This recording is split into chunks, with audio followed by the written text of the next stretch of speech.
I want to know what it takes to be happy, we have to understand what is our current blueprint of how our life's supposed to be. Now, what do I mean by blueprint? Well, we have a story in our head of how life's supposed to be. Some people's story is you work hard in school, you become really great, you're a nice person, you're a good person, and then you grow up and you take care of yourself and you find the ideal man and you fall in love and you have a white picket fence and you have 3 perfect children and you live happily ever after. Somebody else's story, the old story was you work really hard in school, you excel in college, you go to work for a big corporation, and you move up through the ranks until you're the president or chairman of the company and you become successful and respected throughout life. These are some old stories. Obviously, the stories that we hear today of what people's lives are supposed to be like are completely diverse. We no longer have these little archetypes, but one archetype still seems to remain. And that archetype is, in order for you to really feel like you're enough, many people believe they have to achieve an enormous amount. They may do it in different ways today. They may do it by building a company and taking it public when they're 27 or 25 years old, or they find and create a new technology, or they become a very special doctor. But we live in a culture in the West that teaches people that you're not enough unless you do something really special and unique, and we define special and unique in interesting ways. A school teacher is not special and unique. A mother who stays home with her children day and night, sculpting their minds, their bodies, their souls, and their future is not special.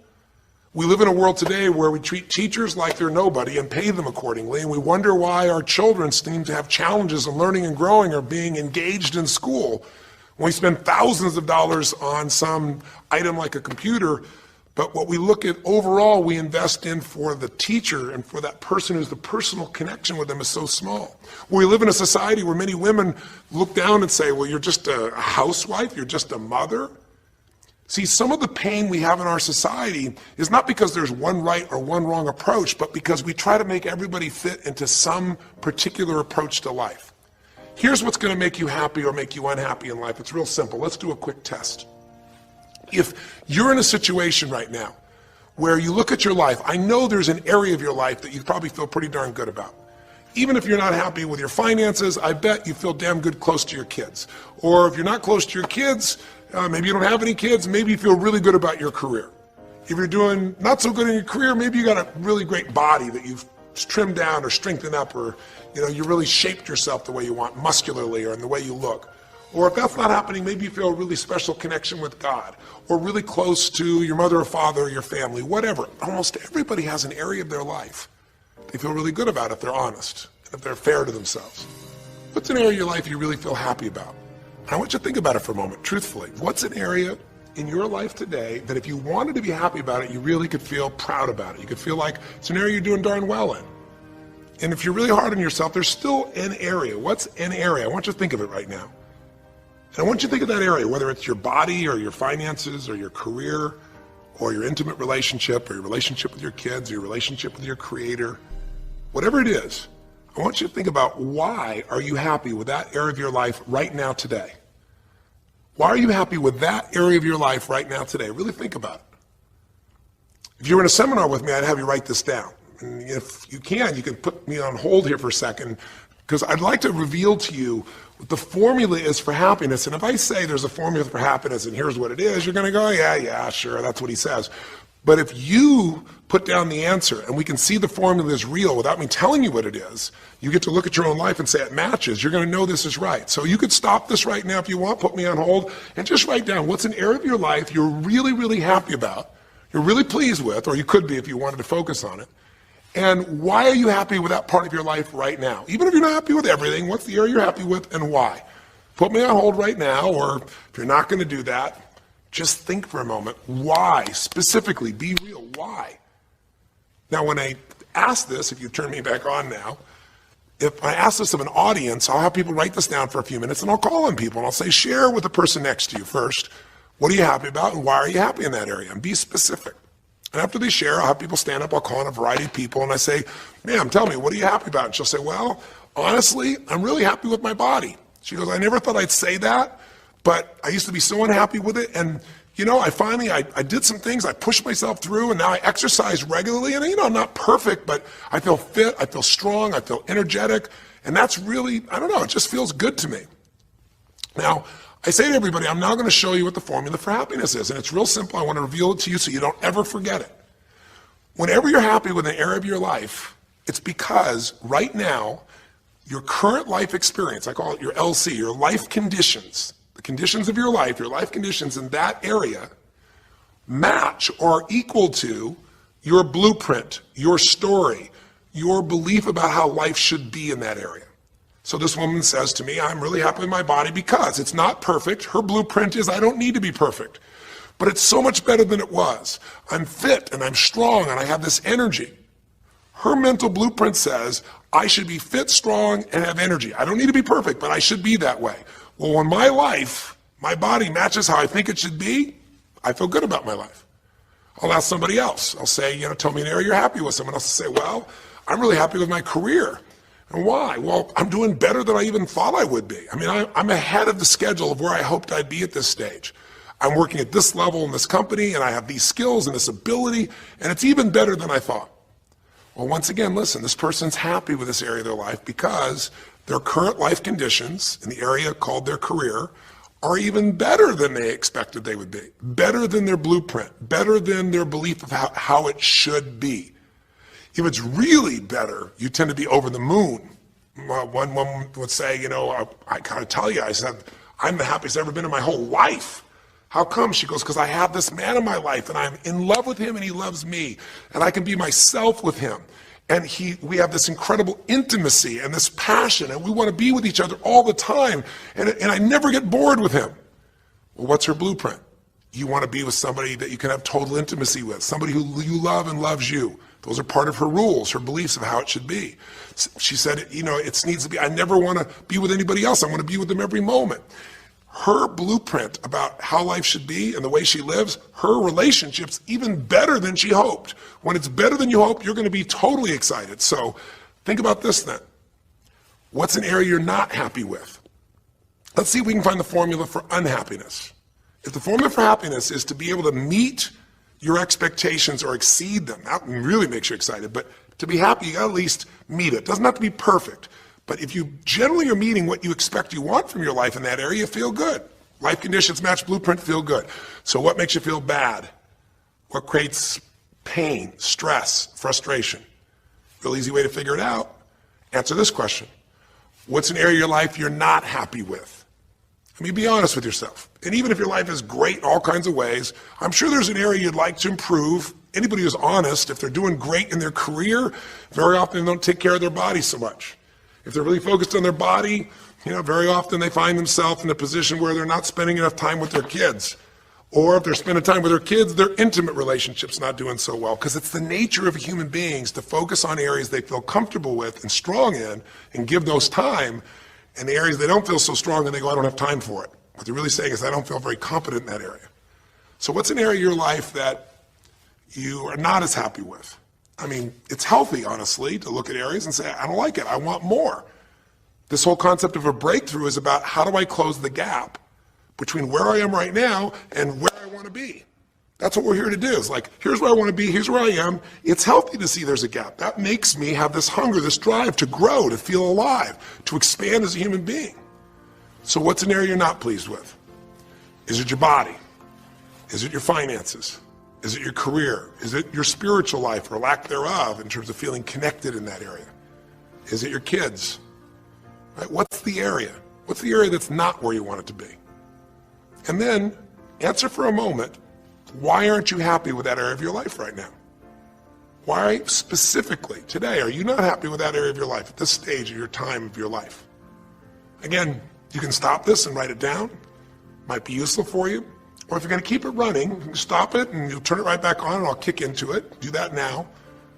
Or if you kept it running, then I'll give you what happens. I have people write this down and they don't like this exercise so much. Well, I don't like my body, or I don't like my finances, I don't like my career, I don't like the person I'm in a relationship with, I don't like myself the way I'm in relationships.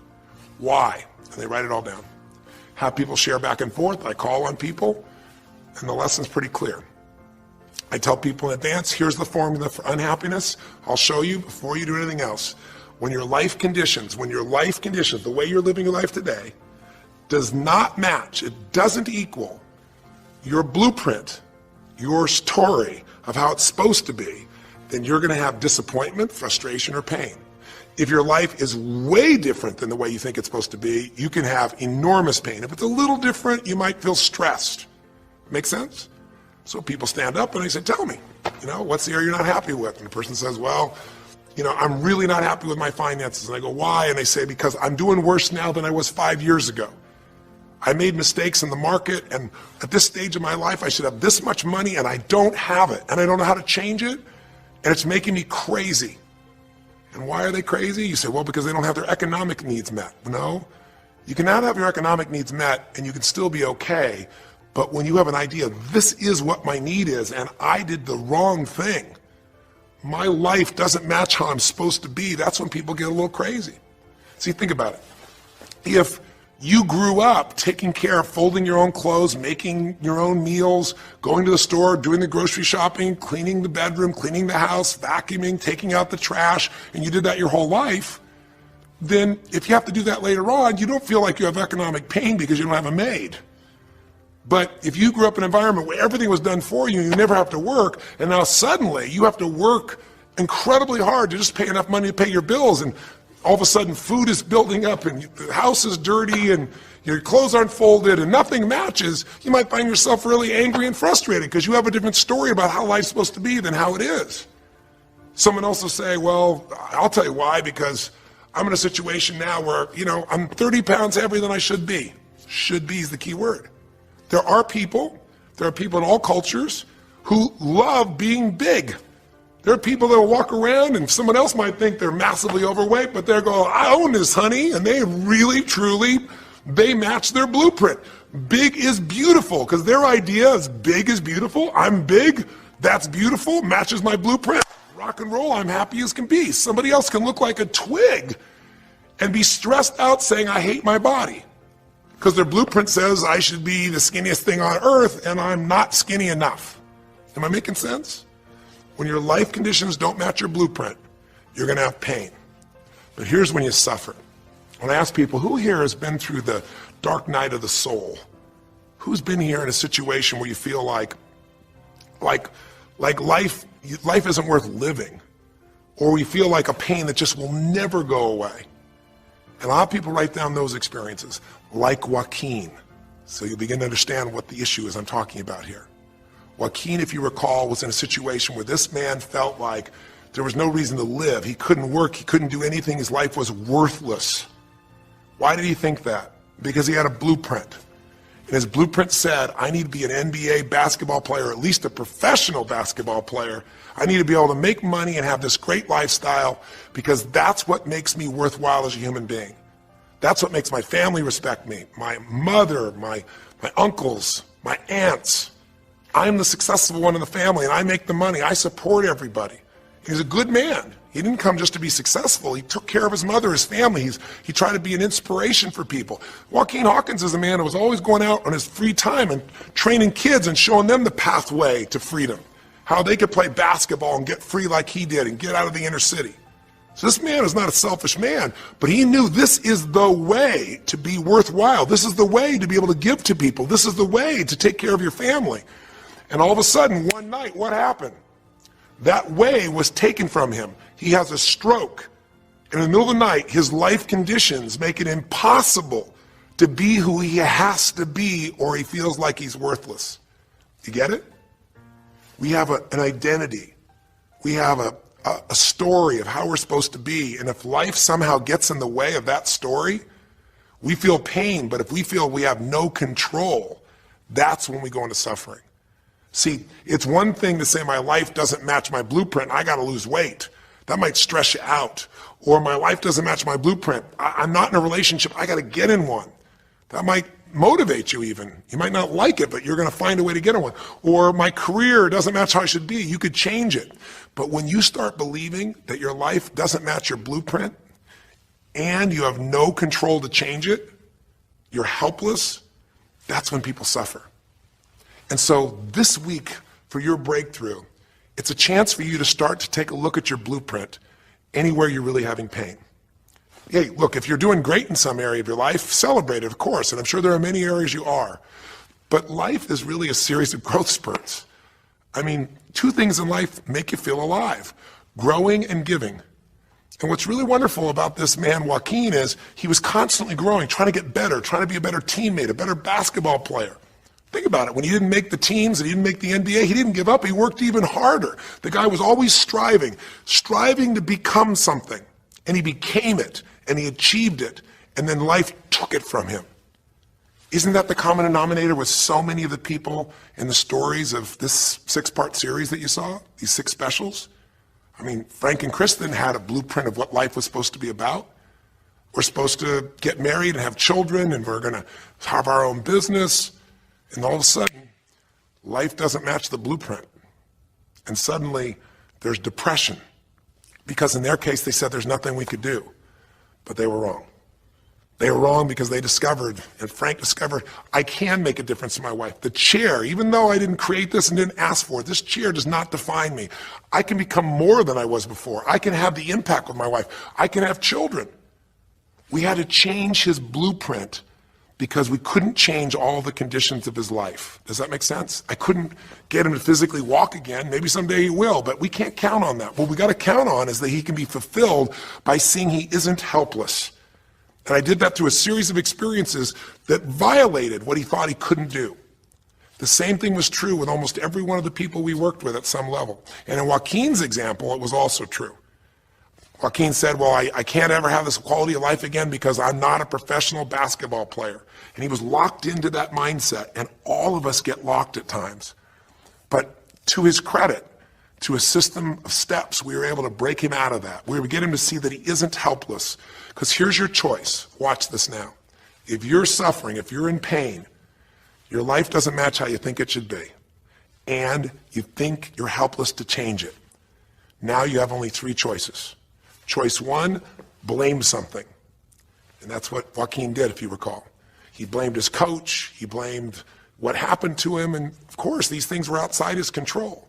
But he blamed his coach. And a big part of the healing, if you watch this session, was bringing his coach in and getting him to see, hey, you know what, all that anger, all that resentment inside of you, Joaquin, A, it's not based on the truth, and B, like Nelson Mandela said, having resentment in your soul is like drinking poison and hoping that your enemy will die.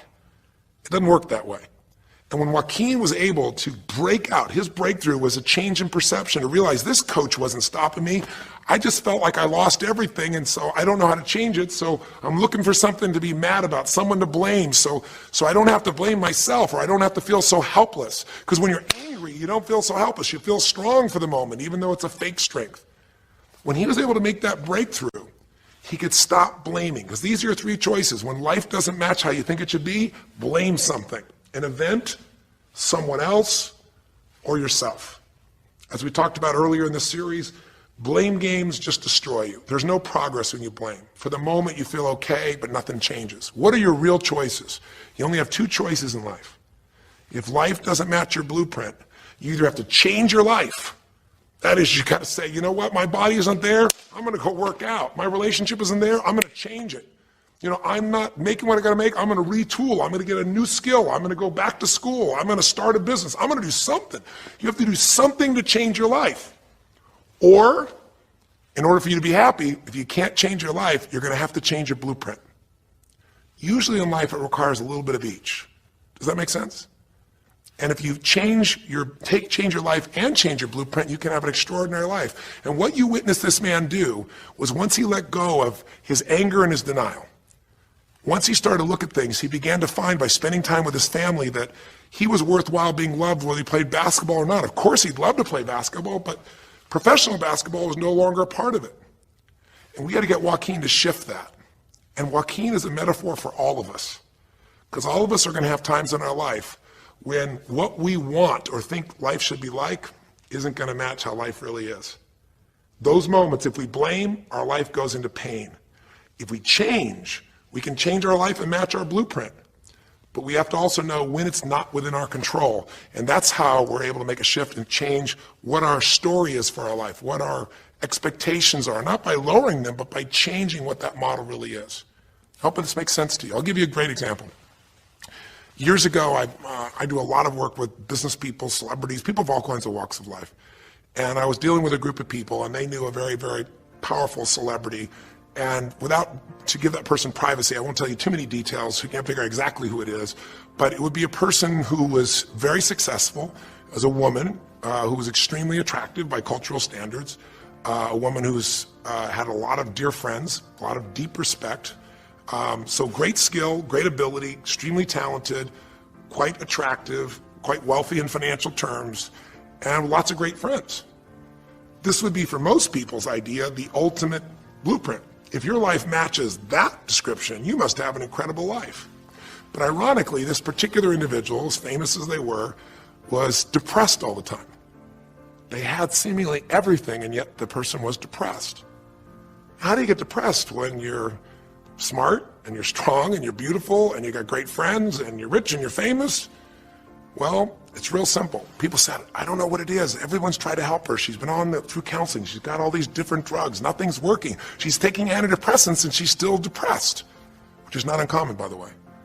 Because if you change the way you feel physically, but you still see your life doesn't match how you think it should be at some level, and you feel like you're helpless to change it, you're going to be depressed.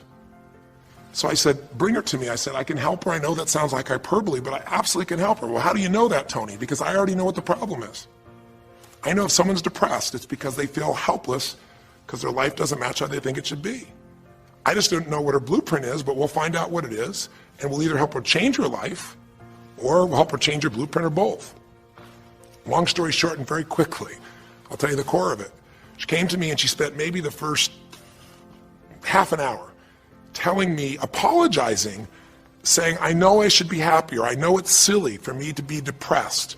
I don't know why I'm so depressed. I know I should be grateful for what I have, and I am grateful. And it was all these reasons why she knows she should feel good, but still didn't. And I tried to finally explain to her, listen, I don't care about that. I care about you. The fact that you're not happy has nothing to do with what you have or don't have. The fact that you're not happy is that your life doesn't match the way you think it should be. And you have some idea of how you think it should be. And worse, if you're this depressed after all this time, you feel like you can't do anything. You have no power to change it. You feel helpless. And she looked at me in a certain way, and I said, so what is that? What did you want your life to be like? She goes, well, it sounds stupid. I said, it's not going to sound stupid to me. She said, well, I don't know. I just always, since I was a little girl, dreamed that I would be married, and I would have 3 basically perfect children, and they would love me totally, and I loved my husband, he loved me, and I said, okay, so how's that working for you so far? And she said, well, I think you know, because she's a pretty famous person. She said, I'm divorced twice, I have no children, and I'm now X age.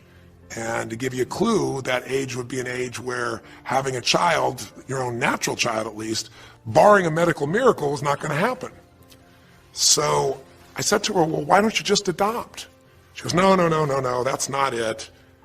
And so what I had to dig under is, remember we talked in one of the earlier sessions about there's the surface problem and then there's the deeper desire or need. So I said to her, I said, well, what if you couldn't have the husband but you could have the kids? And she smiled and she said, I'd take that. I said, well, why not adopt a kid? She goes, no, it has to be my own blood children. So I kept digging to find out what was behind her blueprint.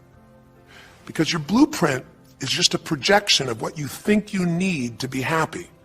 But as human beings, we're notoriously ineffective at knowing it's going to make us happy. So much that we think we're going to make us happy, we get there and we go, is this all there is? So many things that we think are going to make us miserable and we can never deal with, we go through it and we can handle it. We're not good at projecting these things. All kinds of studies will show this.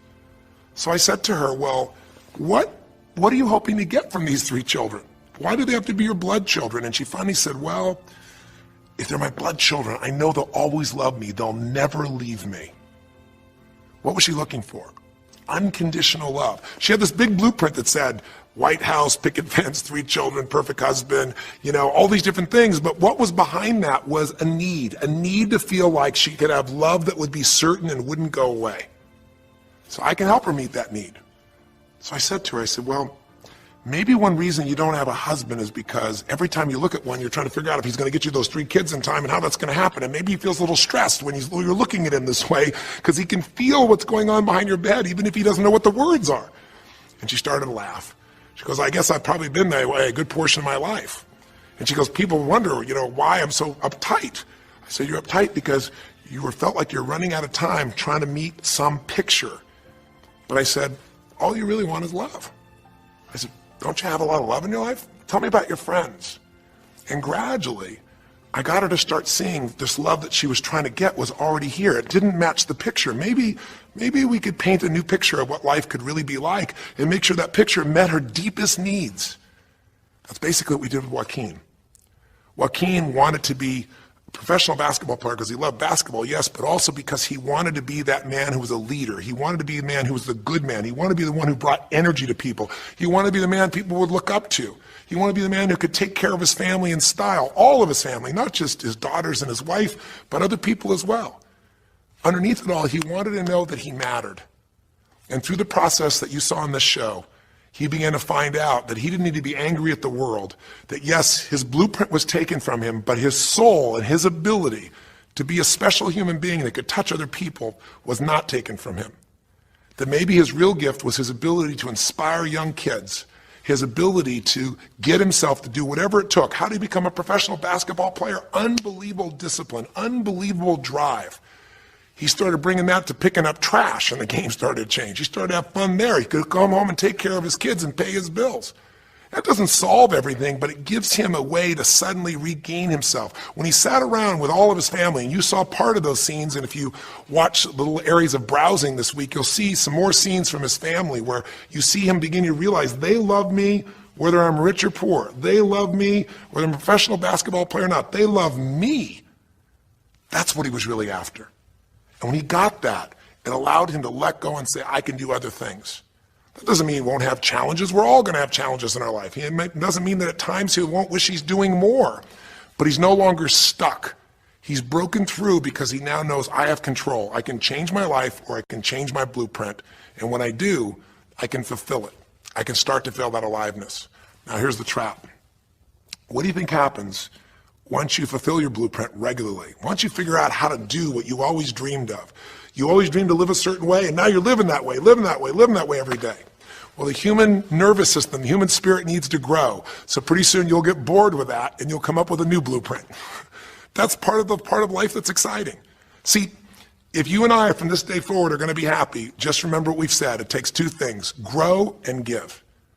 A meaningful life comes from growing, that sense of progress, and it comes from having life not just be about me, but about we, doing something that makes me feel connected to other people besides myself. That growth, that sense of contribution fills a deep spiritual need that we all have. If you are unhappy in your life, you got three choices, really two. Blame, that's not a choice, it's not going to work. Don't blame someone else, don't blame the event, don't blame yourself. Just figure out what you're going to do to change your life. That's my specialty. If you like my coaching or my team's coaching, come visit with us. Come to an event. Come get a coach. Come through a program, and we'll guide you through it more than just a few minutes like this, and we'll do it directly, in an environment that'll shift you. Or change your blueprint. You're going to have to rewire what's going on inside, and that's what we focus on as well. So I hope this journey has been an interesting one for you. I hope it's opened up your eyes to what it takes to go from where you are to where you want to be. It takes changing your emotional pattern. It takes bringing presence to your life. It takes realizing you have no problems compared to somebody else and putting your life in perspective. It takes the ability to deal with those extreme stresses that happen in your life by questioning your limiting beliefs.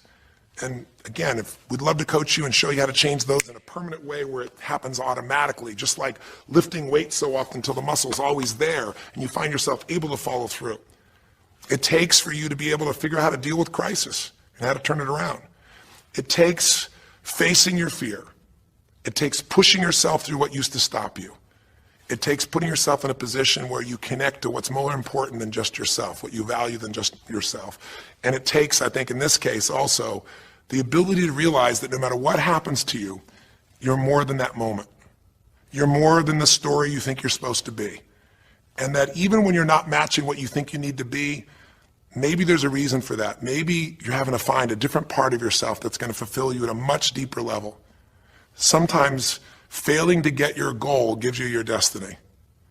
I can't tell you how many people I've known over the years who had an idea of what they thought their life was supposed to be like, and they didn't achieve it, and they felt miserable and upset and frustrated, and one day an opening happened, and they went, oh my God, thank God that didn't happen. I think it's Garth Brooks had a great song, And it's a song about when he was in high school and he was in love with this girl, infatuated with her. And she didn't even know that he existed. And he prayed to God every day that she would notice him, that she would fall in love with him. And then sure enough, she never did. He was so disappointed. His blueprint didn't match. His life didn't match it because she didn't even know he existed. And he felt this suffering. He could do nothing to turn it around. Well, 15 years later, he became a guy named Garth Brooks, somebody everybody knew, and he could rock, stadiums with his energy and his song and his music. And he goes back to be at his high school reunion. I think it was his 15-year reunion, if I remember correctly. I don't remember the exact year, but all I remember is he said he saw that woman that he was so obsessed by. He was looking forward to seeing her. And now he was Garth Brooks, and he met her. And after he met her and spent some time with her, he wrote a song called Thank God for Unanswered Prayers. Sometimes not getting your blueprint's the best thing that ever happened, because the disappointment drives you to find something more important inside of you. Or not getting it makes you look for another aspect of your life, a spiritual aspect, a family aspect, a physical